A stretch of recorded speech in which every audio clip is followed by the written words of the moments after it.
Gising na pala ang anak sa mayaman. Mabuti nagising pa kayo. Ang hali na naman ang bangon ninyo.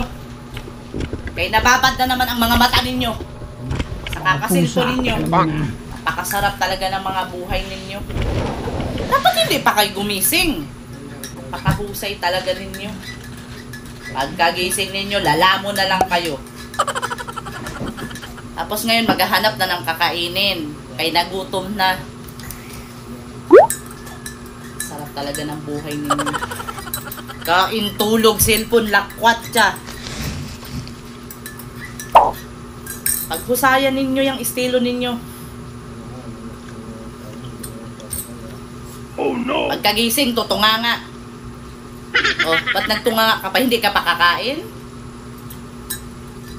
Senyora, kain na.